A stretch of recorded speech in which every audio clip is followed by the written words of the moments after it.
Hey guys, I'm joined now on the stage by Jake from 17-Bit. We're going to talk about GALAK. Yeah. I love this game. I played it yesterday and I fell in love with it. Everything from just classic shooter gameplay to that 80s anime aesthetic. Tell us a little bit, for anybody who's not familiar, what GALAK is all about. So GALAK is kind of a modern reinterpretation of a classic arcade game, right? So perfect controls, really great combat, and the nice thing is it's a roguelike, so it's procedurally generated, so every time you play, it's going to be a different challenge. It's a very difficult game, and it's not at all memorization-based. It's all about the technique and sort of learning how the enemies fight and how to take advantage of their, their distinct weaknesses. The AI is very high level in this game. We've actually invested quite a bit with a new startup called Sentient that's an AI middleware company. And so the AI is really on par with something like Far Cry or Halo or whatever. I mean, it's a lot of intelligent reactions. The guys are out on patrols. They've got eyes and ears. It looks like this classic old, kind of shooting game, but there's actually more like Far Cry in 2D. That's really interesting. I love that because with these wide open sort of levels here and this sort of free-flowing, it initially looks, when you're watching the trailer, like you said, like a classic arcade game, like it's going to be a side-scrolling shooter, like just a straight-up kind of bullet hell sort of thing.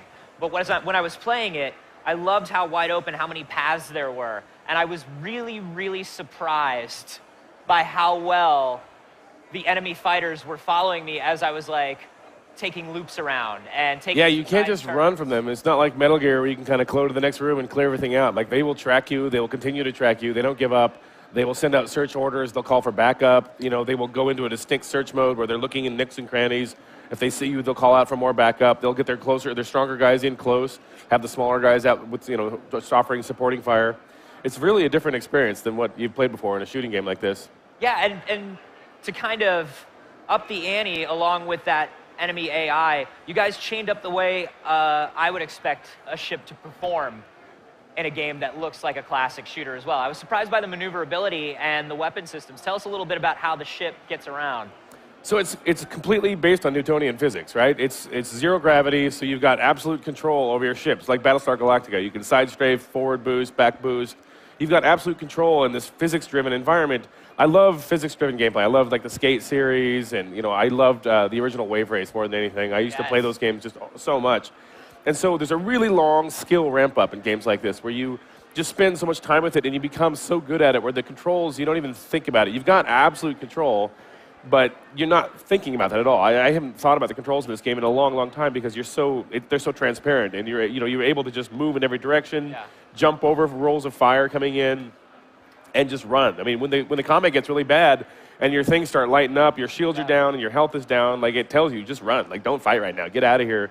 And try to just get some distance. Yeah, the maneuverability was great. The way the thrusters are working with just a forward, a back, a sudden stop.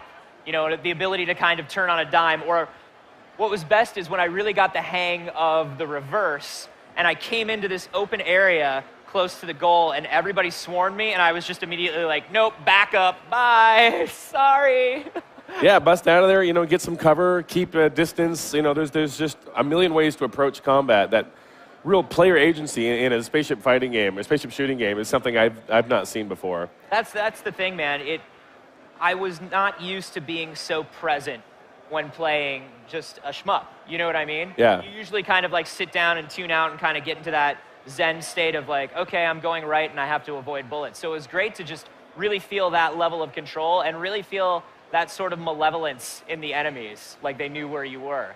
Well, the good thing is, too, there's 4 factions. There's your own faction, there's the Space Pirates, there's the Giant Bugs, and then there's the Imperials. And they're all kind of at war, too. So if you're being pursued by a bunch of Imperials and you're running around and you see a Giant Bug, you fly over there, he'll start helping you attack. I mean, he'll go after you, too, but you can kind of zip past him and leave him in the way.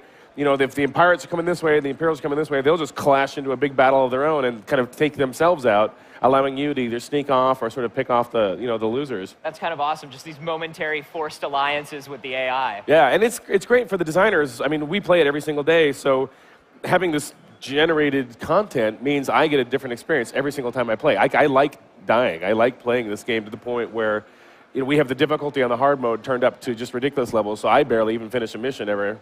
But it's just so challenging and so perfectly fun. Like, I don't mind dying and just doing it again and, getting these just crazy combat situations. I think the streamers and the Twitchers and stuff are going to have a real heyday with this game because so many crazy things pop up, these crazy moments that you couldn't even have predicted, and I can't wait to see all that stuff coming online. Yeah, like it's so funny, the little bits of things that you take for granted. I saw a bunch of little canisters and crates, and so I immediately just wanted to shoot them and just get my spaceship power up out of it. And I shot a canister and it started slowly leaking gas and kind of just like bouncing around, and all of a sudden I was like, oh no, I just killed myself, potentially. Yeah, those things are dangerous. You know, it's best to not shoot them off the walls, but you know, when you need that distraction, when you need that half second to get away, there's all kinds of stuff in the environment to interact with. I call it the scramble. I love like GTA, I love running from the cops and like understanding perfectly the game world, like the physics of everything, like what my role in this place is. And then when you're in that mad scramble mode, you're just like interacting with the environment. You're knocking stuff over, you're kicking chairs their way. You know, I love those kung fu movies where they're doing that stuff. And so this game is full of stuff like that. You've got these exploding spores. You've got the sticky spores that'll slow guys down. So if you're being chased, you can turn around, pop those things open, and you know, they'll all get stuck in that. And it'll buy you that half second that can save your life. That's amazing, man. When are we going to be able to get our hands on Galaxy? Galaxy will be coming for PS4 and Vita late this year. Awesome. Thanks so much. PlayStation